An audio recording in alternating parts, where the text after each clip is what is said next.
Hello, guys. Good morning. I'm finally in. Sorry about that. Right on time.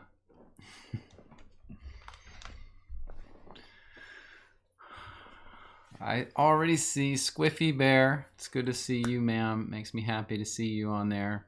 Come Alive. I see you, brother. Rick. I see Armored Raven. I see Patrick and Mira. I appreciate all of you being here. Jason Sumner, good morning. C. Jones, good morning. Do you guys realize how privileged I feel just to have you guys as friends? I mean, I don't know if I'm even saying that with the right words, but I'm so happy that you guys join me. You care to spend time with me each week. So thank you for that. Mick Grossum, good morning. Laura Masood, good morning.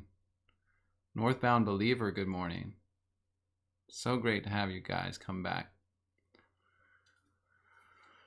I've already got some topics lined up, so make sure you get your stuff in. Parousia, good morning.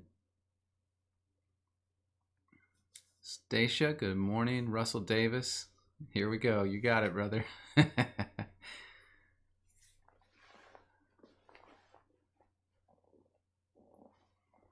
Let's see. I guess I'll go ahead and put the topics that I have up on the screen for us.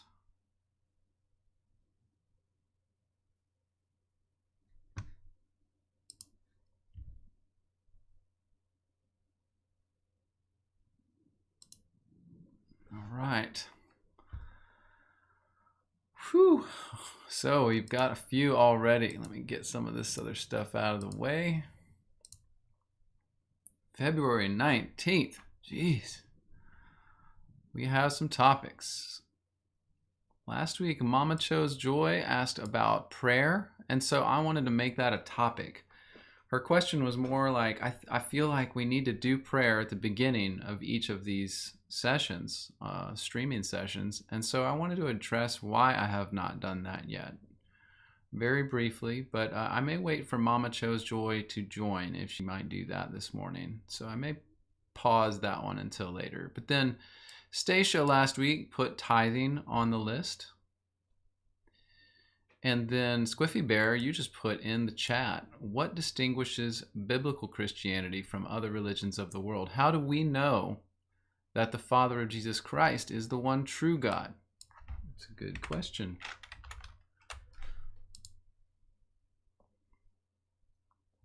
And I see you guys are talking about America is Egypt. Yeah, that's an interesting topic. I think Come Alive, you've asked about this before, and I didn't really answer your question. So I'm going to look for something real quick while we're getting started. And you guys definitely put more topics if you want to in the chat. But I'm going to look for something really quick. See if I can find something on that specifically that I saw the other day. Let's see here.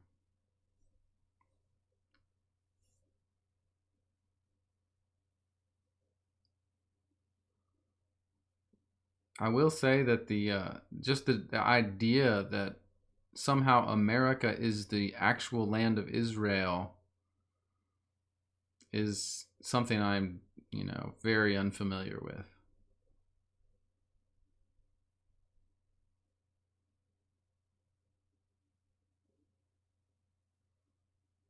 Where is that thing?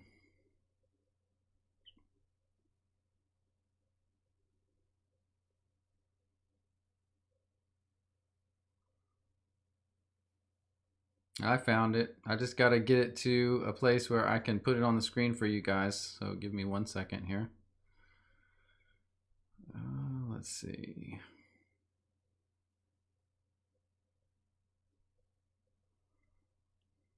Jeriel, good morning, sir.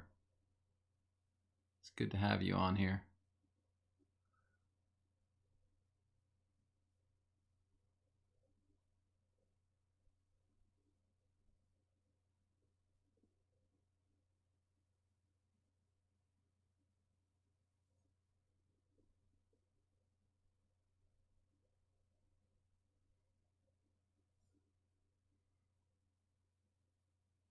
All right. Maybe I can have that. At least we can have a discussion about that. I'm going to put that on the topic list, guys. America is Israel.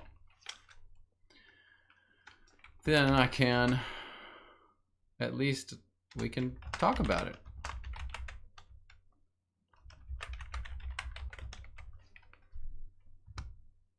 So let me get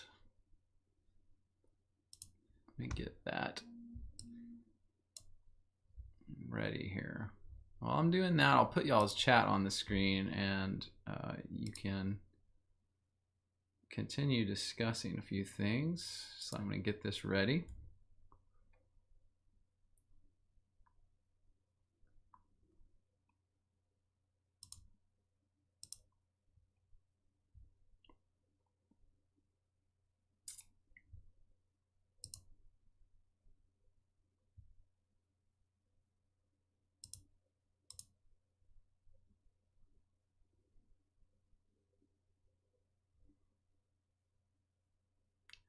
If you guys could tell me why you feel that, what's your best evidence? Why don't we start today with America is Israel?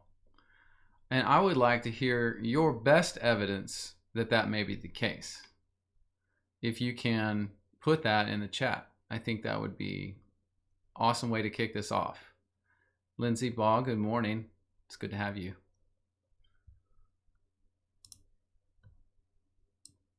As I'm getting this picture I've got up,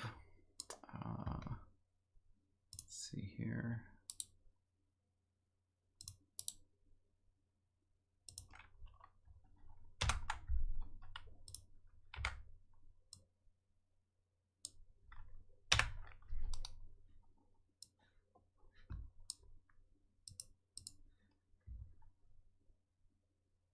Okay, so let me put this on our topic chart.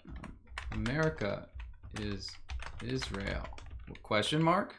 Because it's such an odd topic, honestly. An odd thought to me, which, you know, should it be? I don't know. But let me share real quick on my screen what I saw. And this might spur discussion. Let's just show this here. Do you guys see that? So this is what I saw on some channel the other day. Someone popped across my timeline that they assumed that America was really mapped to ancient lands like Israel, Assyria, Babylon. I just don't know where to take this. I don't know what to do with this. There's no other, is there other evidence tying this to anything that could be credible, guys? I'm looking through your chat here, trying to wrap my head around this a little bit.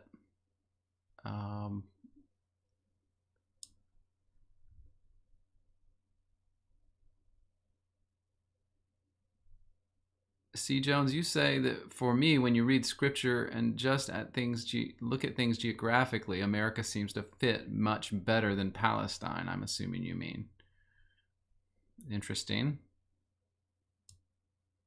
C. Jones, you say it's a deep rabbit hole. There's not just one thing to point towards. Yeah. Stacia, you say East Palestine, right? Yeah, it's interesting that that thing is occurring in East Palestine, Ohio, right? This thing that the Biden administration has ignored so intentionally, right? Until Trump spoke up just yesterday. I don't know if y'all heard that. I guess you probably did. That Trump is now going to visit East Palestine to see for himself how bad this is. And as soon as he announced that, the Biden administration said they're going to send some aid, some additional resources from the FEMA and stuff like that. So it's just ridiculous. It's good to see that he's manipulating them now, though. So it's progress. Armored Raven, you say there's more ancient Hebrew artifacts found in the U.S. than anywhere else. Well, if I found tons of pictures of that, then I would show it. But I've seen very few ancient Hebrew or Phoenician type artifacts that were found in the US, not a lot of them. So it seems more heavily weighted the other way to me at this point. Yes, Russell Davis. I have seen Phoenician writings in North America. There's a few particular examples.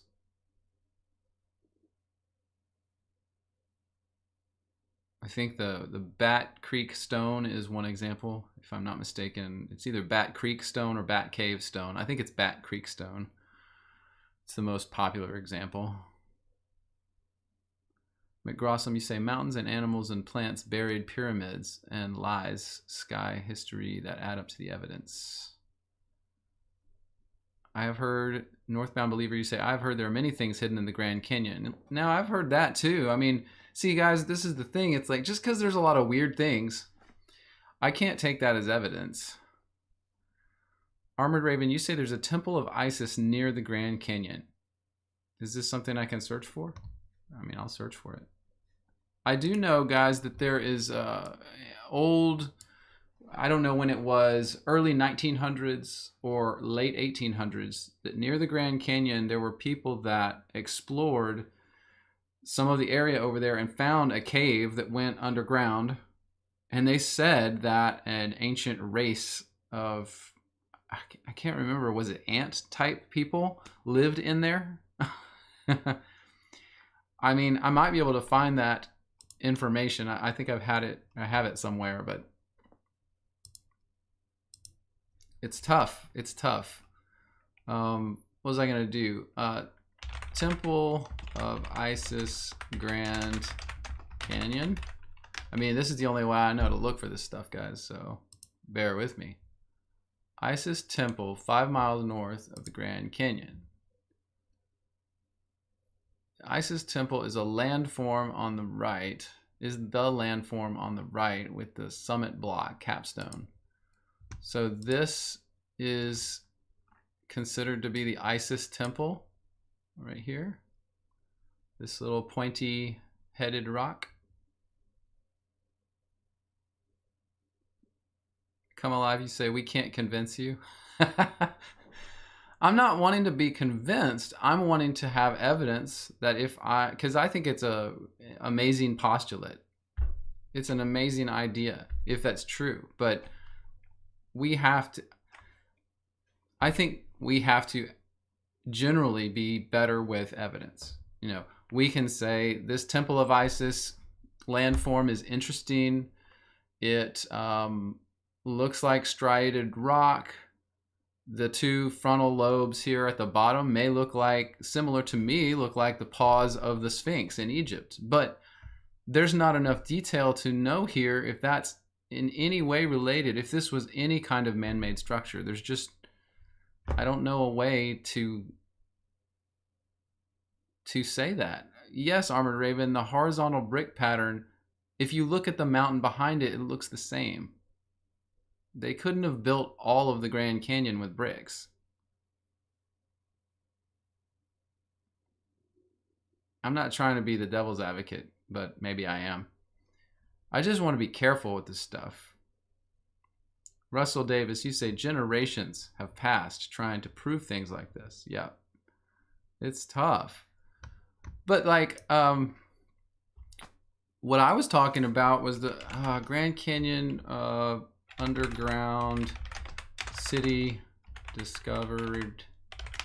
Now this kind of thing is at least evidence that something happened or something was there. This is not what I'm thinking of. There was an article. Yeah, this might be part of it.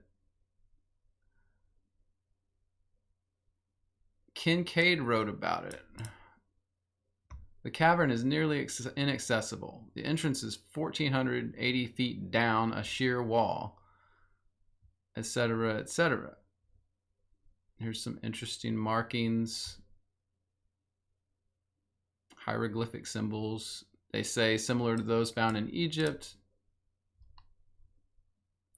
these pictures, I don't believe this picture here is real. That's made up. That's a Buddha.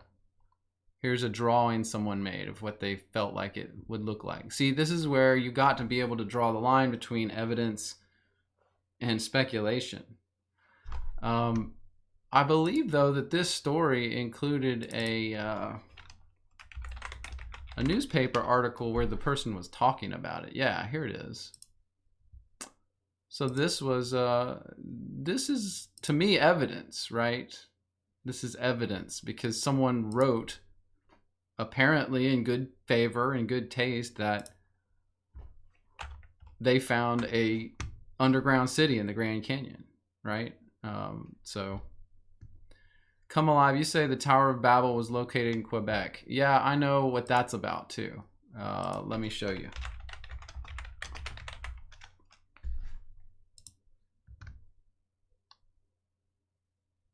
That is in Quebec, in that area. This is the supposed site of the Tower of Babel in Canada, right?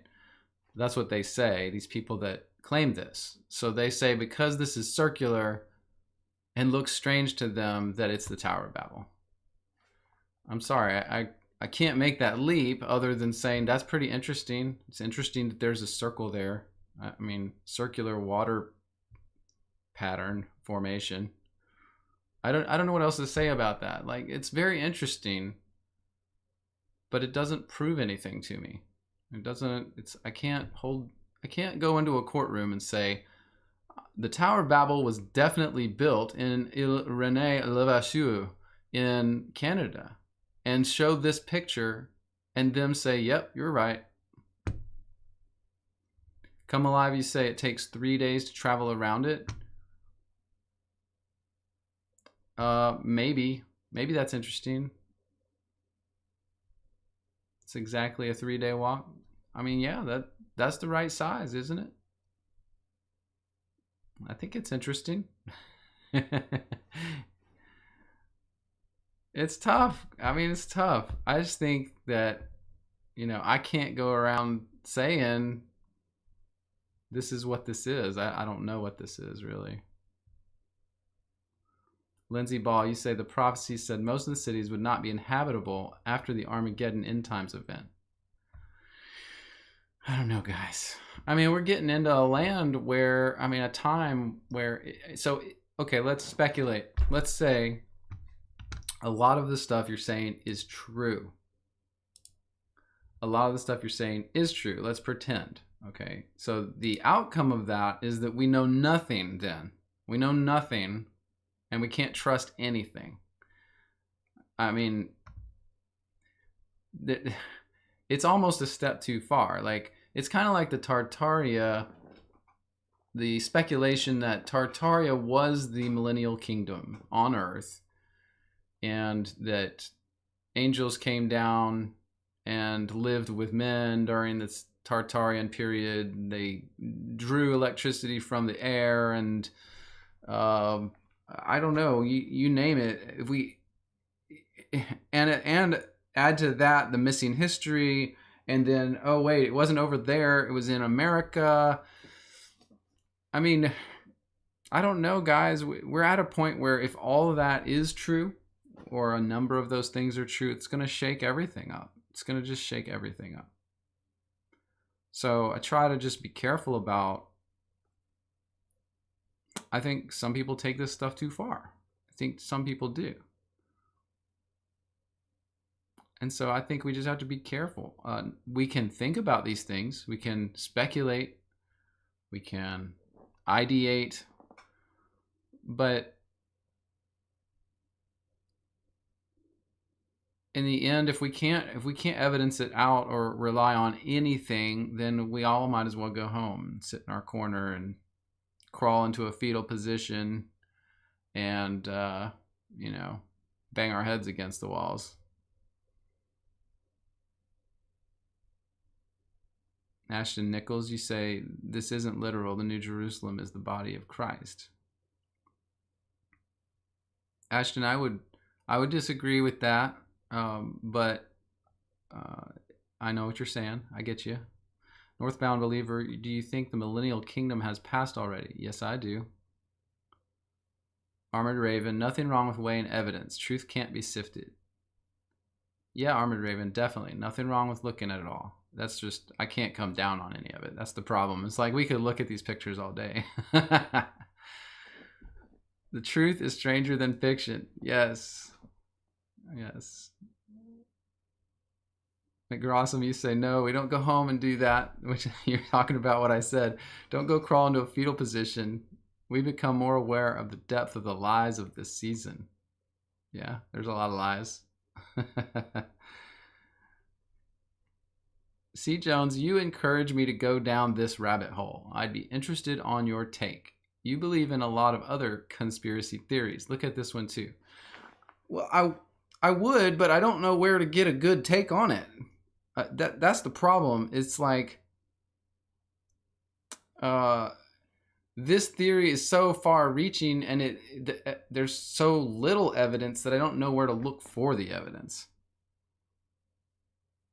The people that are showing this kind of stuff online, they usually just throw a few pictures up. I don't know. It's tough. I'll be honest too, like the whole Tartaria thing going on online with, I don't know, it's that channel that I always see pop up, which is probably, might be disinfo because it always pops up. That's another thing we need to think about. But those channels, while showing lots of amazing images and stuff, they tie it together with their words, but not with evidence.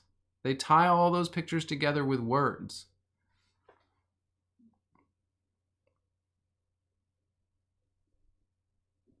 If you guys want me to look at stuff on this, then I'm going to need more information about where to start.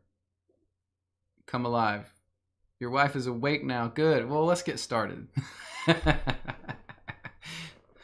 I'm glad she's awake.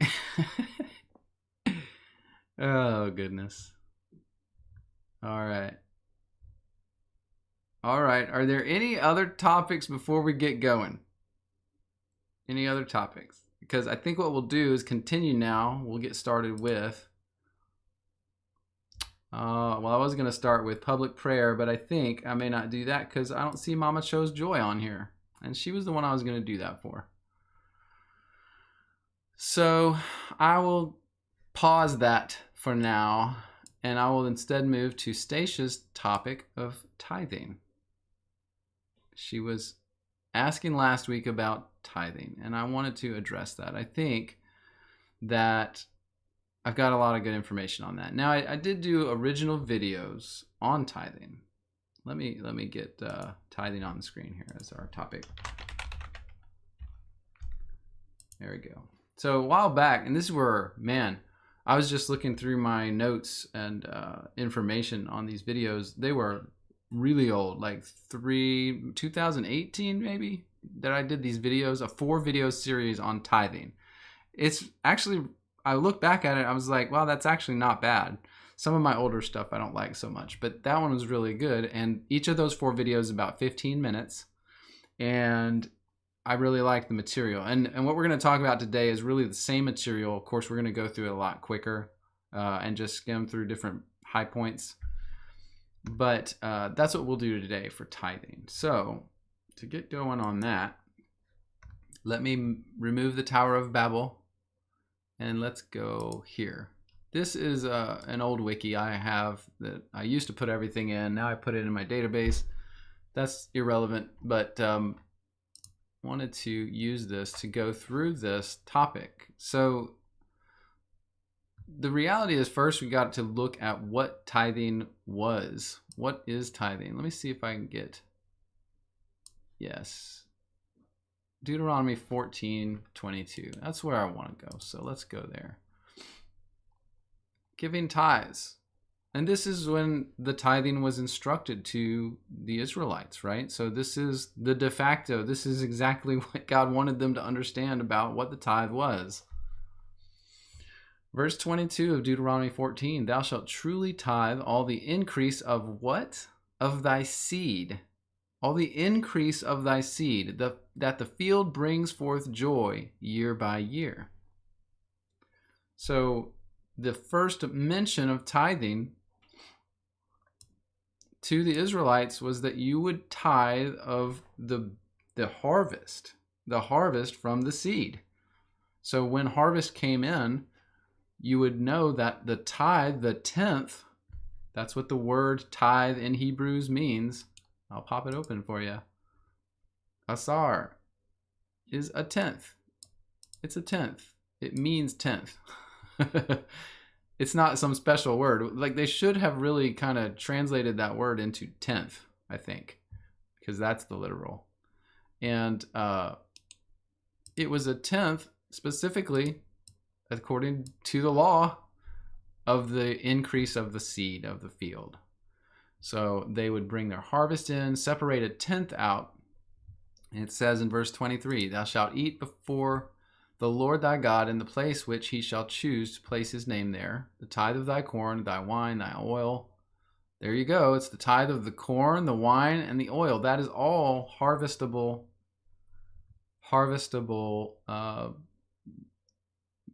foods and products, right? And the firstlings of thy herds and thy flocks, that thou mayest learn to fear the Lord thy God always. And if the way is too hard for you, so you're not able to carry it, if the place is too far from thee, which the Lord thy God shall choose to set his name there, when the Lord thy God has blessed thee, then thou shalt turn it to money and bind up money in thine hand and shall go. So he's telling them that when he's setting them up for when they would have the tent of meeting, the camp built in the wilderness. And so he's saying that if the way is too hard and too long to carry all the food and the tithe of the produce of the land to the temple or the place where it's going to be, then change it into money and then bring that, so that and again, we're going to learn more about that in a little bit. And if you change it into money, he says in verse 26, you'll bestow that money for whatsoever your soul lusts after, for oxen, or sheep, wine, strong drink, or whatever your soul desires, and eat it before the Lord thy God, and rejoice thou and thine household. And the Levite that is within thy gates, thou shalt not forsake him, for he hath no part in inheritance with thee. The Levite has to get part of the tithe is his inheritance. The tithe was for them to have something because they worked in the temple all the time, ministering to the Lord and to all the tribes of Israel. 28, at the end of 3 years you shall bring forth all the tithe of thine increase the same year, laid up in the gates. And the Levite, because he hath no part or inheritance with thee, and the stranger, the fatherless, the widow, orphans, widows, strangers that are sojourning with the nation, and the Levites, they would be able to come and eat and be satisfied, that the Lord thy God may bless thee in all the work of your hand which you do. It's reciprocal. You see, he would bless them with fruits of the earth, and they would return that to the temple for use essentially by God, but through the Levite priests, for the sojourners, the strangers, the fatherless, and the widows who were in need, who didn't have, of course, orphans and widows are in need because they don't have a father to work to produce anything for them. So because they are in need, they also would have a portion, if as much as they needed of the tithes that were stored. So that's the initial teaching on tithe. And we can't really add to that. Like, this was given to a nation that we are not. I mean, we are not the Israelite nation, no matter how bad some people want to be. And so we have to realize what the purpose was here, what the purpose was for this. Now, there is some reflection of this in the New Testament, just in the sense of, it says that the Christians should take care of the ministers. Like, if they're doing the work of God, they should be provided for. It does not mention the tithe in any way, shape, or form in that passage. And we're going to go through a few other things that will also say the same thing. So coming back over here into this wiki and just looking down through, the New Testament giving is a totally different teaching than the tithe. It's totally different. 2 Corinthians 9:7 says each man should give cheerfully as he sees fit from his own heart. I'm going to skip the king priest Melchizedek for now. It's a complicated thing to discuss, but we'll go back to that probably. Let's see. Here's another thing that people don't look at much. So in the New Testament, there's just not much at all on tithing, except in the book of Hebrews. We'll look at that. But when you look at what the early Christians said on tithing, you start to realize, wow, we're not really supposed to be doing what the Israelites were doing, okay? So when we hit Irenaeus, of course, he is 2nd century. He says, and for this reason, the Lord, instead of that commandment, you shall not commit adultery, forbid even concupiscence, meaning lust. And instead of that which runs thus, you shall not kill, he prohibited anger. And instead of the law enjoining the giving of tithes, do you see this? This is directly addressing what we're talking about. Instead of the law enjoining the giving of tithes, to share all our possessions with the poor. When we see a person in need, we should share with them, we should give. And not to love our neighbors only, but our enemies, etc., etc. So Irenaeus in the 2nd century saying, we know we're not supposed to give tithes anymore. Instead of giving tithes, what we do is we give to those who are in need. We share our possessions. Justin Martyr, and also in the 2nd century, one of the earliest church fathers, talks about giving, but never mentions the tithe, okay? He says, those who do well and are willing give what each thinks fit, and what is collected and deposited with the president or the bishop of the church, who succors the infants and widows, and those who through sickness or any other cause are in want, those who are in bonds and strangers, in a word, takes care of those who are in need. So in the same way the tithe was used to help widows, orphans, the needy, the strangers, whatever, those visiting, it was used similarly, but it was not a tenth, and it wasn't a thing like it is in the church now. It was simply giving to those who were in need. The conclusions of Justin Martyr here, the wealthy should help the needy, not that only the wealthy, but it does mention those who are well-to-do and are willing should give to each what they think is right. There's no mention of the collection of tithes, etc. This is an interesting one, guys, too. The Didache, the teaching of the 12, I think this is actually late. I don't know where I got these dates. The Didache is more like 1st century. I think these are all a little like wrong in their dating. The Didache is very early. And it says, when the apostle goes forth, let him take nothing but bread until he reaches his lodging. And if he asks for money, he's a false prophet. Do you see that? So the apostle that comes to you and says, please, I need money, is a false prophet. This is according to the Didache, which, again, I'm going to show you that this is not correct as far as the date. The Didache here, see, it's between, they give it a range of between 50 and 120 AD. I believe the Didache was definitely before 70 AD because of what it says, what it talks about. It is a very early church writing and known as such.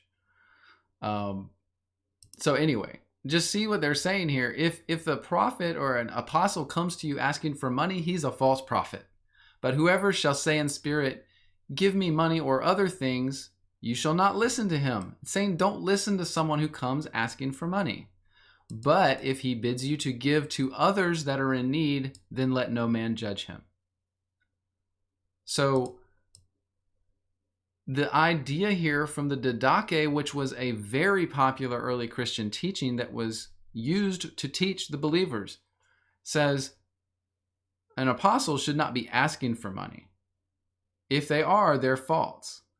And the thing you should be listening for is if an apostle or a teacher comes to you and says you should be giving to the poor, giving to others, that's a true apostle. Okay? So this is a very good way for us to understand what the early Christians thought about Jesus' teaching on tithing, the apostles' teaching on tithing. Now we're starting to see there is no teaching on tithing after the temple is gone and Israel is gone. There's no teaching on tithing. There's no intent for people to go on tithing.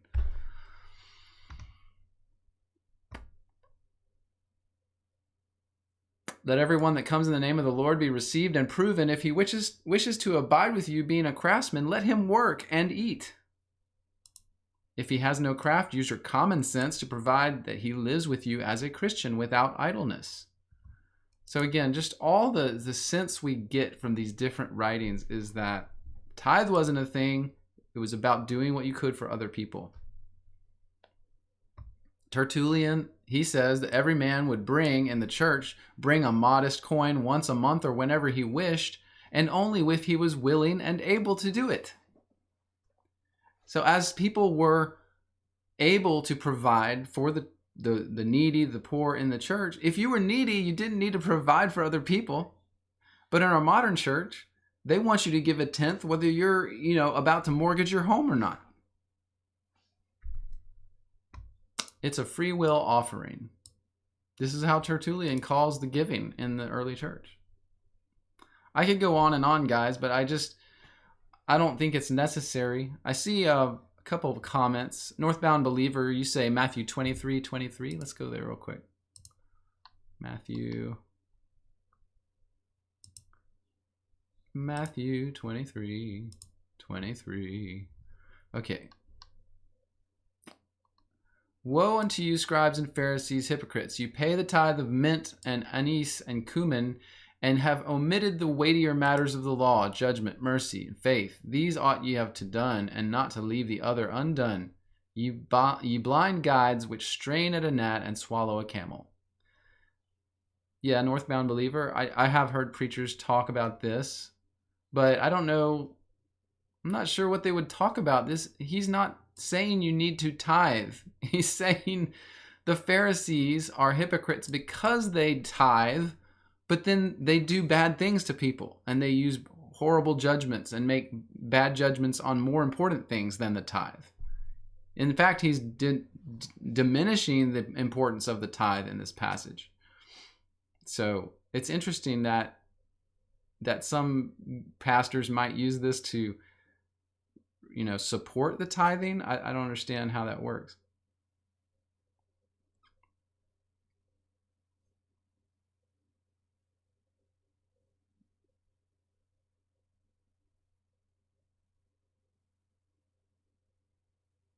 Right, I see what you're saying, Northbound Believer. The phrase, these ought ye have to have done, and not to leave the other undone. Yeah, he's saying you should have done both. But that was Pharisees. They were Jews. They were under the law, and they were Jews. And Jesus had just told them in Matthew chapter 6 that he was about to abolish the law. He was about to fulfill the law, complete it, so that there was no more law about this stuff. So that's how the early Christians believed. That's why they didn't believe in a tithe. So yeah. And so I think really, here's the one I always heard in church. Here's the one I always heard. Malachi chapter 3. There we go. Where have you robbed thee? In tithes and offerings, you're cursed with a curse. You've robbed me. The pastors get up and they yell this stuff at the church. You've robbed me. You're cursed with a curse because you haven't been bringing your tithes. Bring your tithes into the storehouse, that there may be meat in my house, and prove me now herewith, says the Lord of hosts. If I will not open the windows of heaven and pour you out a blessing, there will not be room enough to receive it. The problem is, all of this, not only is this to the Jews because they weren't doing the things that were commanded them in their law. It's also about the food. So we're not bringing food into the churches. If they think that they're doing a tithe, we're not bringing grain and dumping baskets of fruit on the altar every week. Maybe that would actually, to me, be better than taking money and giving money to these pastors. Maybe we should just bring them food. We're like, see, we fed you for the week. Keep preaching. How would they feel about that? Do you think they would accept that as God providing for their needs? Or do you think that let's say that they did it that way. This would be more real than the current tithe. Let's say that tithing was still a thing and it was supposed to be done. And it was supposed to be done the way God taught the Israelites to do it. So when you become a pastor, you don't get money. You don't get any money. But the church will provide you a home. However that works out for the church members to be able to do that. You're provided a place to stay. You may have to share a house with one of the members. Maybe. And every week, people would bring food so that you had food for the week. And then you essentially then were provided for all your needs. And then you spend your time studying, learning, preaching the gospel, and shepherding the believers of that body. To me, that's a pretty good model. I think that's a really pretty good model. Yeah, because then it's not about the money. It's about you relying on God as a pastor for your sustenance while you're doing his work. It's very pure. I kind of like that, actually. I'm not saying that we're commanded to do that. We're not. There's no command for a tithe for the Christian. But that would be an interesting way to do it, to make a pastor focus on what his real job was. Come Alive, you say, most pastors of big churches clear $100,000 per year. Yep. Pastors make a good salary. That, they argue, people argue that, the pastor we got to take care of our pastor, because what we do with our pastor shows the world how much we care about God and, how important he is to us and all this stuff. So they jack up that salary, They'll also jack up the salary to get someone who they think is schooled enough to do it, someone who's a master's, a doctorate of divinity and all this other stuff. It really, when you kind of think about it, it's sort of a racket. I hate to say that, but the whole seminaries, training up people, and then, churches are encouraged to look for people with doctorates from these seminaries. So I know a personal friend of mine who was trying so hard to get into ministry, and he had the most pure heart and was a good guy, smart guy, had a family, and he wanted to be in ministry. And I can't remember I think he was trying to go back to school to get a doctorate because he didn't have a doctorate degree, and no churches were hiring. They wouldn't hire him. And I couldn't see anything in this guy except love for God and love for people. He just wanted to pastor and teach the word. And we talked about things, we agreed about a lot of things, most things actually in scriptures. And he had just come around to like historical fulfillment understanding. So we were talking a lot. But this guy was searching all over the country for a pastorate or just a ministry position and getting denied constantly because of mainly his lack of a doctorate degree, lack of a seminary degree. So he was trying to do night school to get a degree so that he could go be a minister somewhere, which was, he was trying to support his wife and family too. He was doing a full-time job and trying to go to night school or do whatever. It was stressful, and that's what we talked about a lot. He was very discouraged. In fact, I need to reach back out and see what's going on and see how he's doing. But I guess I'm just saying that to say he felt like, and we talked about this, he felt like it was a bit of a racket too. Getting in this rinse cycle of, the churches will only accept people with doctorates from the seminaries that only teach the things that the churches want them to teach. So it's like a self-fulfilling kind of nasty little spin cycle. And and it's not healthy. It's not healthy for our churches. And I know some of you guys have seen my video on, it's called Why I Left My Last Church. And I had talked about in that video that I was not tithing up to 10% for a lot of time while I was in that church, and they denied me a position as an elder in the church 3 different times. I got nominated 3 times to be an elder in the church, and I got denied every time because they look at their books, they check the records and see that I wasn't tithing very much, and they would just not, quietly dismiss me, even though I was nominated, right? So I did find that out later on. Anyway, it's a sad thing. Well, I think that's it. Unless there's other comments about tithing, I will probably move on to our next topic. It's a good debate in there. Good discussion, guys. I appreciate you doing that. There was some of that I wasn't following a while back there. We're still talking about Israel and America, but that's okay. Russell Davis, you say this depends on the denomination. Assembly of God requires nothing. Quakers allow all to preach. Very interesting, Russell. Thank you for bringing that context. Stacia, you ask if there's any New Testament verses on it. I think I have some. Let me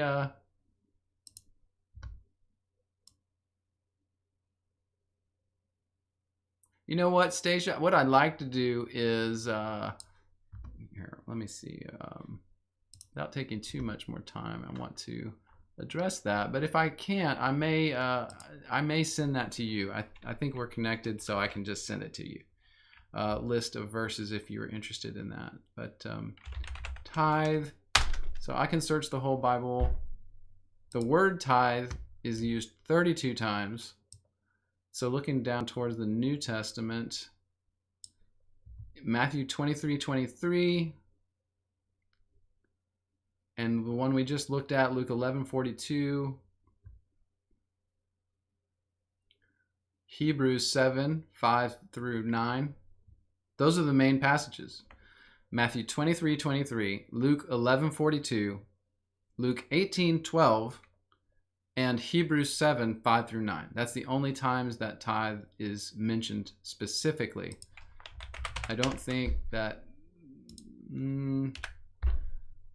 yeah, a little bit on the word tenth, but in the same places. Yep, nothing additional. So those would be the passages. Captain Obvious, good morning, by the way. You say, I just left my church because I see their sermons seem to be a formula on a schedule, not like Bible study. Yeah. I was done with pastor sermons like years ago. I just felt like every time I was going, it was the same stuff. I just was so tired of hearing the same stuff. Yes, come alive. It says, do not let the left hand know what the right hand is doing. But it's better. So that ties into the topic I was going to do for Miss Mama Chose Joy, which she's not on, but I want to do that topic now. I think that we should just go ahead and do it. She can catch it later if she wants. And that is prayer, public prayer. And I'll address it pretty quickly because I just wanted to talk about it. Some, people come into this live stream or see it, after the fact all the time. And I think it's important for people, especially new people, to hear why I don't sit at the beginning and I don't say a long prayer to get us started. And it really has to do with what Jesus talks about when he talks about prayer. And I'll share that real quickly. And some of you know this, but I won't go long into this. But we go to Matthew chapter 5, I think. Yes. Might not be 5. Might be 6. I think it's 6. Yep. instructions about giving and the Lord's Prayer. It all dovetails into itself because it's the same heart behind it, okay? It's the same heart behind both giving and prayer and all these things we do. Take heed that you do not give your alms before men to be seen of them. So when you give to people, don't do it to be seen. Otherwise, you have no reward of your Father, which is in heaven. Why is that? Because you have your reward. That's what you did it for. You did it to be seen. So he's saying you've got your reward already. I don't need to give you anything. Therefore, verse 2, when you do your alms, when you give to people, do not sound a trumpet before you, as the hypocrites do in the synagogues and the streets, that they may have glory of men. Verily I say to you, they have their reward. But when you do alms, let not your left hand know what your right hand is doing. Do it secretly, that your alms, your giving, may be in secret, and that thy Father, which sees in secret, himself shall reward you openly. Perfect. And then it dovetails into prayer, and this is why I have trouble praying at the beginning of these live streams. I do pray before the live streams myself, but I don't pray on the live streams. This is what Jesus says about prayer. And when you pray, you will not be as the hypocrites are, for they love to pray, standing in the synagogues and in the corners of the streets, that they may be seen by men. Again, if you're doing these things to be seen by men, it's wrong. Verily I say to you, they have their reward. But you, when you pray, enter into your closet, and when you have shut the door so that no one can see you, pray to your Father which is in secret, and your Father which sees in secret shall reward you openly. And when he rewards you openly, are you going to go, hey guys, you see this? I got this stuff over here, or this happened to me because I prayed. I'm a good prayer. I'm a prayer warrior. That's me. No, that's not the point. So essentially, he's saying that prayer is between you and the Father, both directions. When you're praying to him and when he blesses you or rewards you for that in secret, it's in secret.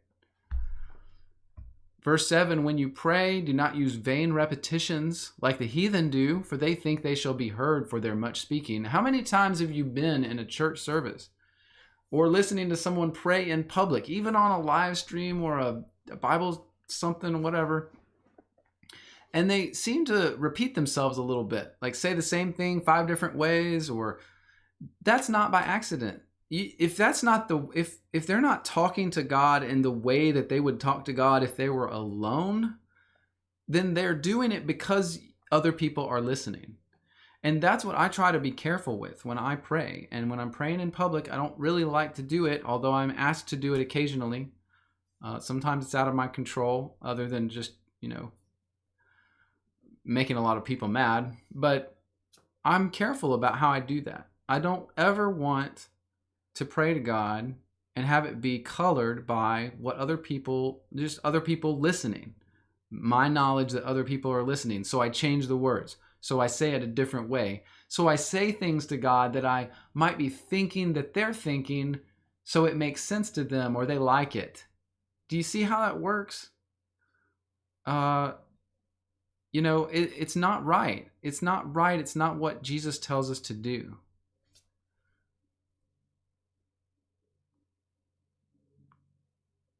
Come Alive, you say, this is good to point out. The only time someone sees me pray is a quick blessing over my food. Yes. Now, I'm okay with that. And, I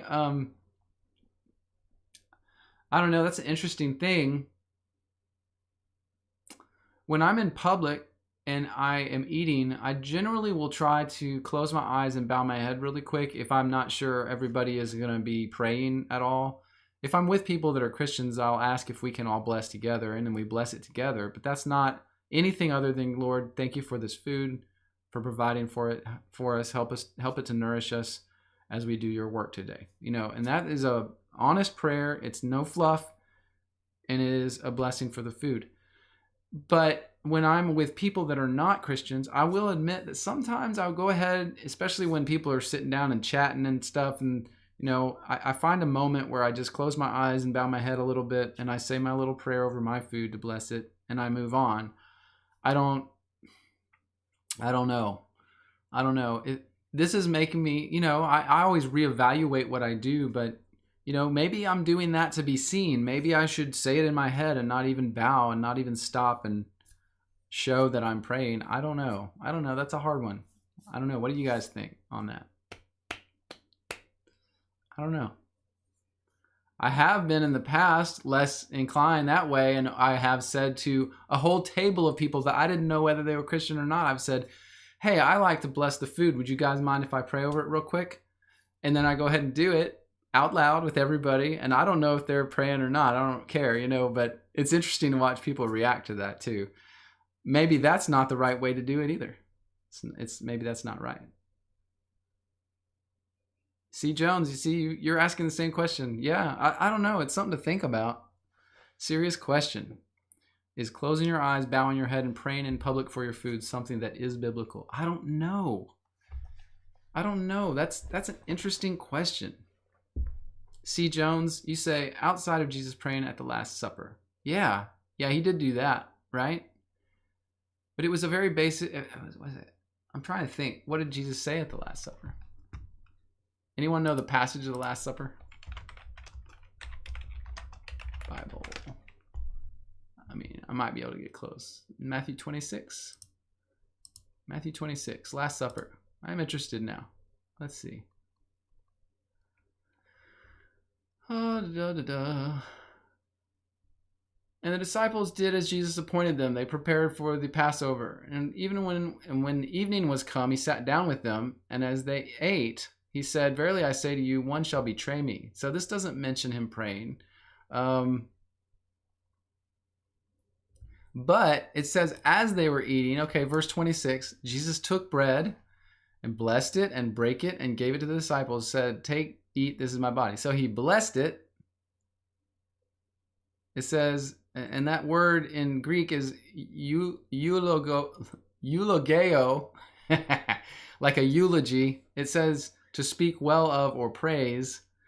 Is that a prayer? I don't know. Is that what we're talking about when we bless the meal? I don't know. It's hard. That's hard. It is very interesting, though. And when they had sung a hymn, they went out in the Mount of Olives. We should sing hymns after we eat. That's what I think we should do. We could do that in public. It's just after you're done eating, everyone puts down their napkin, looks at each other, and then just busts out with a hymn. I think that's the way to go, actually. Maybe if we all get together at some point, we'll go do that somewhere. Yes, C. Jones, sing the hymns as we walk out the restaurant. Just let it drop, mic drop as we walk out. I love that. I love it. You guys are great. Yes. Oh boy. Let me look at a couple good comments, I think. Am I missing?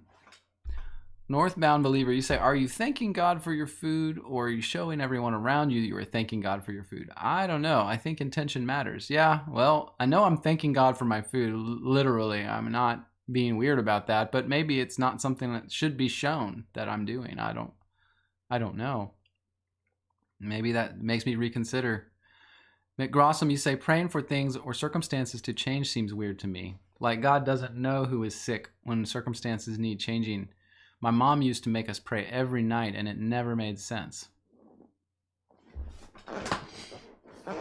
Yeah, but there is a lot of evidence in the scripture, so thinking about examples of prayers we see in the scriptures, we see a lot of evidence of different patriarchs and Christians throughout history, or righteous men throughout history, praying, pleading with God for a certain outcome. For instance, Moses with the people in the wilderness with Israel. God wanted to kill them a few times. He was sick of them, and Moses is praying, Lord, spare them, forgive them on my behalf. You can take me to hell, but spare them. And so he pleaded with God. And so the example we see, yes, God knows everything, but The example is that pleading with him, he allows things to change based on our desire. That's just what we see in Scripture. So we have to, I think, get out of a little bit of the deistic mindset of that God has everything figured out and it's all going to go exactly the way he wants it to at every moment. That's an idea that I don't think is valid. Now, that sounds really weird. That sounds really weird right off the bat. Like, most people don't like hearing that, because if we think he doesn't have every moment already planned, then does that mean it's out of control? Is it out of his control? But the examples we have are honestly more like God knows the end from the beginning. He is there to help along the way. And he's also great and awesome enough to allow different paths to unfold depending on decisions made by his free will sentient beings, both angels and men, to change the path. But in the end, the outcomes all come together and it has the final word. That's more of the model we see in Scripture. So I'm just going to leave that one sitting there. Right on the table. I might bless it, but not in public. I'm sorry. I like to say jokes to myself. It makes me laugh, so I laugh at my own jokes. I don't laugh at other people's jokes as much as I laugh at my own. And then no one laughs at my jokes, so that's just... I've accepted that that's how it is with me, right? Oh my gosh. Oh, goodness.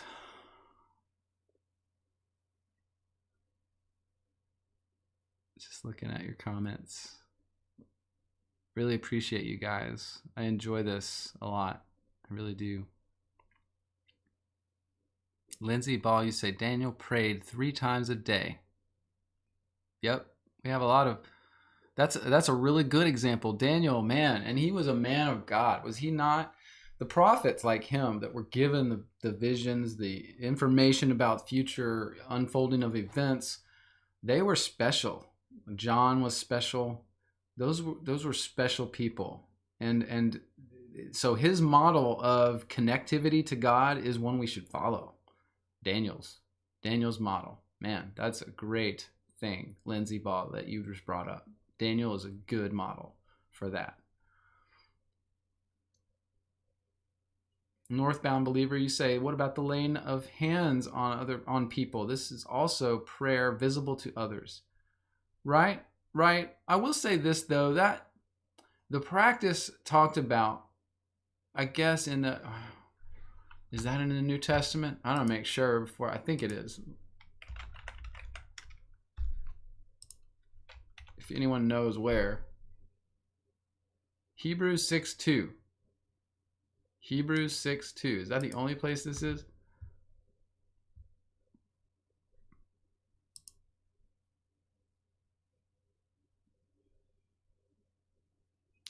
I don't know.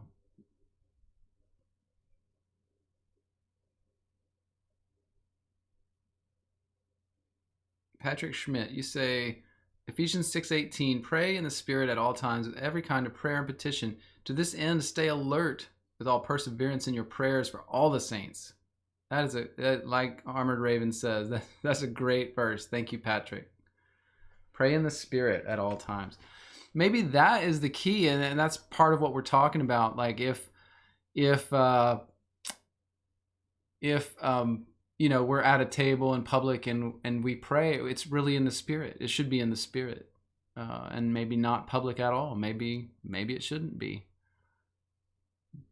So yeah, of course, the only reason I ever did that in the first place, as far as publicly bowing and praying or forcing non-Christians to pray with me, was because in the church back in the day when I was young coming up, they were like, you got to be on fire for God. You got to put it in front of everybody, be essentially like, what does Rob Bell call it? The bullhorn guy, which I hate Rob Bell, but I'm just saying it's like they wanted you to be on fire for God and just live out loud, and all these other catchphrases of the Christian movement, right? In the 80s and 90s.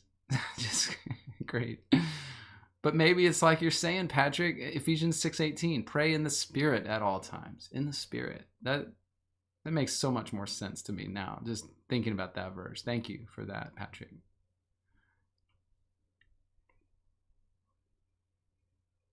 C. Jones, Laura, yes, you say, prayer is open line all day and night, not just when we sit in quiet and make it formal. True. Now you see, though, too, why when we're trying to do what's being talked about there in the New Testament, trying to stay in that constant state of prayer in the Spirit, thinking about God, you can see how sin truly separates you from Him.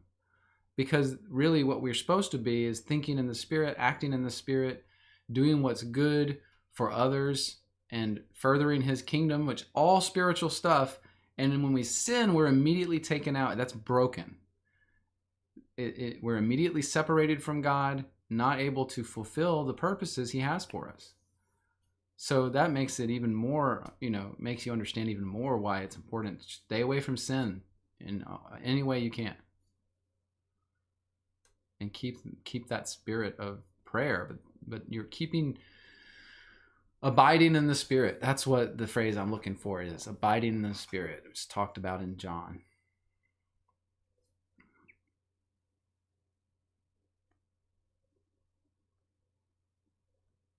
All right. Well, I think maybe we'll go to the next topic. I think maybe we will. This topic is a good one. This one's from Squiffy Bear. Let me get that one on the board. How do we know that Jesus' Father is the one true God?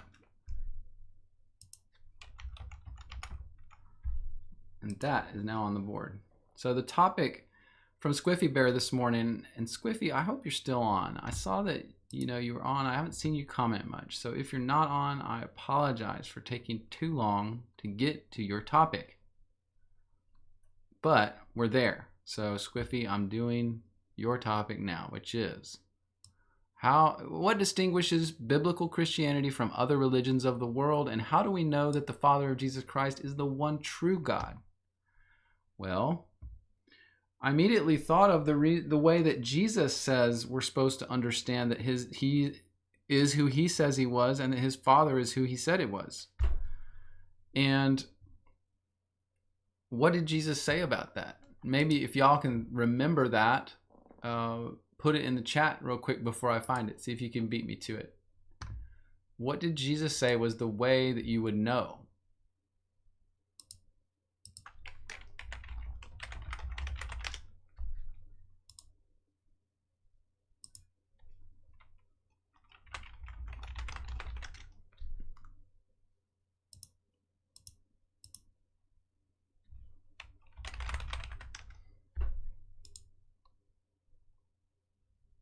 I'm searching the scriptures for it.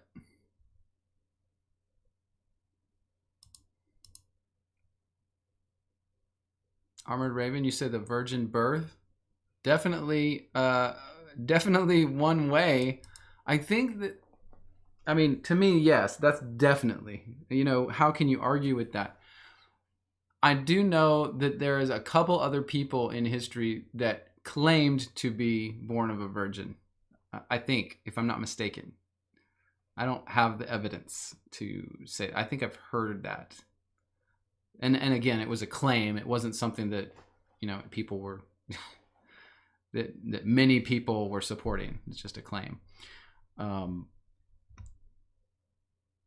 Russell Davis, you say faith mostly. Northbound Believer, His resurrection, right? His resurrection. And His resurrection was something. It was one of these that He said was to show that He was who He said He was. And I'm having a hard time finding the passage I'm looking for.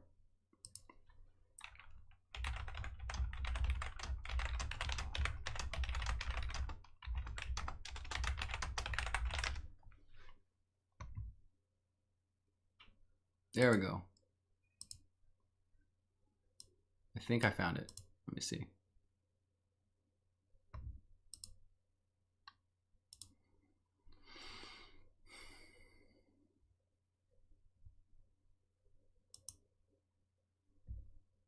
Well, this isn't the passage I'm looking for, but this talks about it. So at least I'll show this one.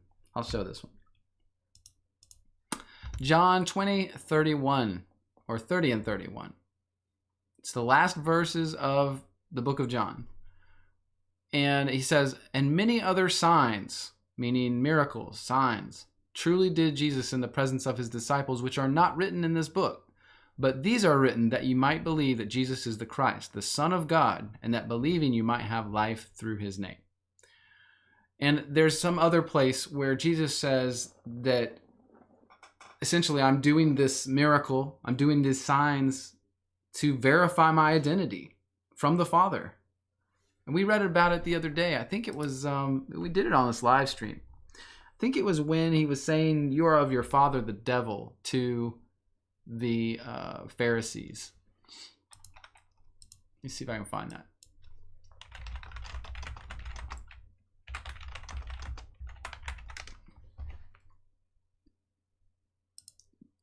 John 8:44, maybe?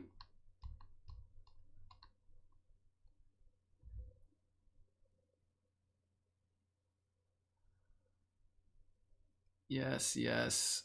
I have not a devil, Jesus says. They say he has a devil. He doesn't.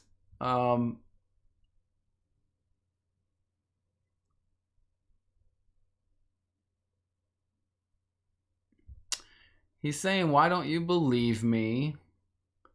He says, if I say the truth, why do you not believe me? Then he says, I seek not my own glory.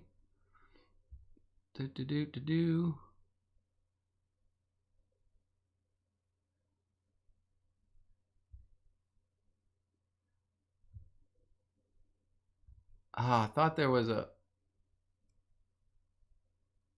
I know there's a point where he says, I'm going to stop looking because I don't want to waste our time. But there's a point at which he says a couple different times where he says the signs. I'm doing the miracles so that you will believe, so that you know that I'm the one. And in fact, we also see John the Baptist asking God, how will I know who the Redeemer is? He says, well, my Spirit's going to rest on him. You're going to see it happen. And then, of course, Jesus comes to be baptized. The Spirit comes down from heaven and rests on his shoulders. So John obviously had proof that it was Jesus, that he was the Son of God. And then Jesus says, I'm doing these miracles all over the place. Can you not see that I am the one who I say I am? And so I think for Squiffy Bear, it's like the vast number of miracles that Jesus is said to have performed, even if a third of them are true, he's more impressive than any human that's ever lived.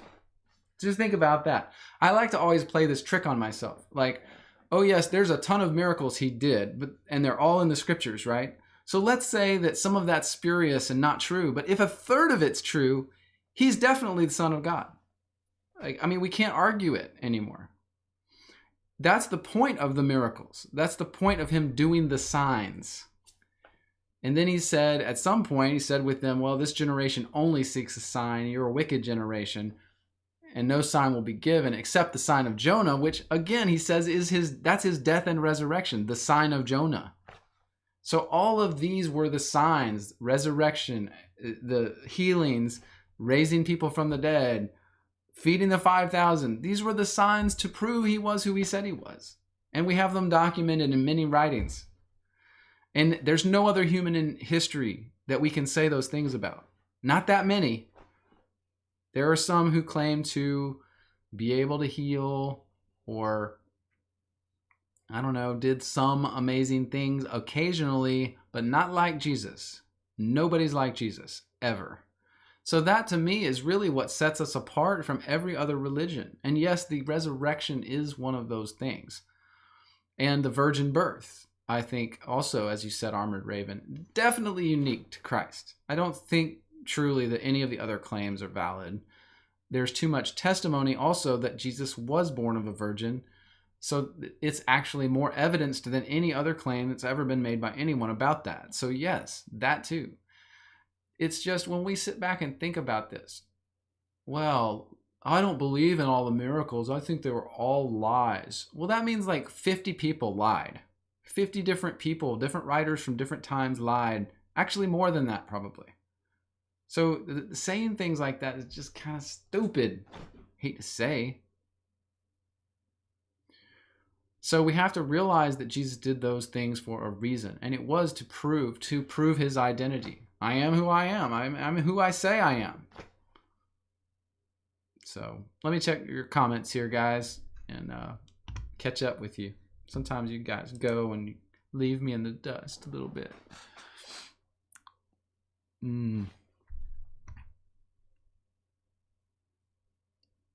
The Most High. See, Mira, you're talking about the Most High. I think the specific term also used to describe Jesus' Father, which is the Most High, is trustworthy. Yes, Mira, the Most High, and another one called, they used to call him in ancient texts, both that and the Father of Hosts, meaning the Father of Spirits, essentially. The Father of Spirits. And those phrases are, that's different than any other God ever mentioned throughout history. So the reality is, guys, if Jesus proved himself true by his miracles, then we have to take what he said as truth too. We can't separate what he said and say, well, he definitely was amazing, like, because he did miracles. Well, he said that was all to prove who he was and essentially who his Father was, the Most High God. So it's either one or the other. Either, yes, his miracles proved he was true and what he said is true, or you can't really believe any of it because all of it's connected. And it was connected by Christ. He said, I'm doing these things to show you who I am, who my Father is. That's really, to me, what separates us from every other religion. Buddha was just a guy in the woods walking around, half naked, fat, trying to achieve oneness. Krishna, same deal. He also made funny noises with his throat.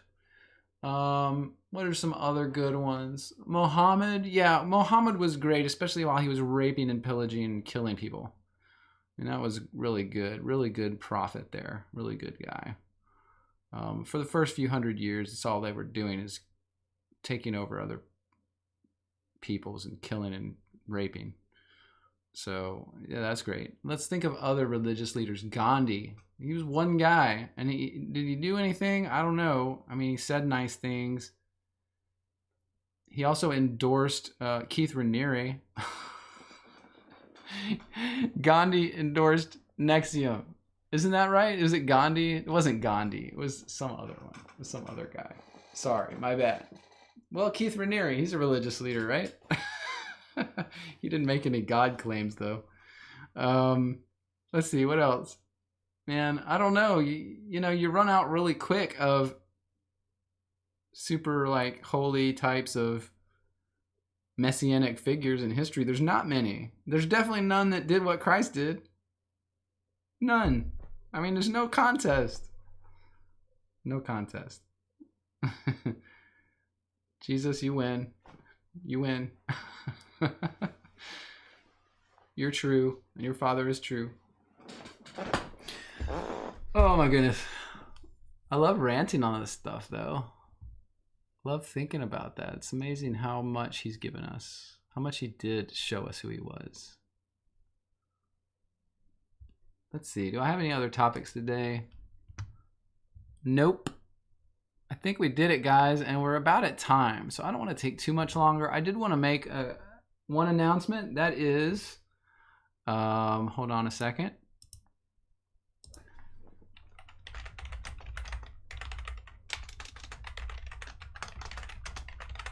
Boop. We'll put on our outro here, but I wanted you guys to hear this. I do have a new video ready, and I actually was preparing it for upload this morning, and so later today I'm going to release my video on the Tetragrammaton. You are welcome, Armored Raven. So it's a video, it's a study on the Tetragrammaton, where it came from, its history of throughout history. So all that's going to happen. I'll release that later today. Yes, Mira, that's for you too. That's right. That's right. That's where that started. It wasn't just Armored Raven. I hope it's helpful. I hope it's good and helpful. And y'all can give me your comments on that. I definitely will be interested to hear how you respond to it. So there's that. And then again, coming as soon as I can get to it, guys, I wanted you to know that I am going to make a way for you guys to support me financially, but only in the sense that I'm going to release the Bible program that I use for my study. And if you want access to that program, you will be able to subscribe to that program, and that's the way you would support me, okay? But I will do a video to introduce that as soon as I can get around to it and get it done the way I want it. So I just wanted you guys to know that. It's not like what we're talking about. It's not, I'm giving you something for it. And honestly, I'd love it if that would turn into something big to where I can do that full time. And I would love that. Absolutely love it. And then this would be a major focus, and that would be a focus. And I wouldn't have to do the nonsense I do for my job every day, which we'll see about that. But maybe that's in my future. But that's coming very soon. I'm trying to get that all ready. Have a couple more things on the technical side before I can let everybody into the system, and then I will get that going very quickly. So, all right, guys, I thank you so much for joining me this morning. I see Squiffy Bear, you're back. I hope you caught your section on your topic. So if not, watch it back later. But I just really appreciate you guys, and have a great week. I've been praying for some of you specifically. I've really enjoyed doing that. So take care of yourselves, stay safe, and pray for each other. Pray for me too. And God bless everyone. Thank you again for your time. Bye, guys.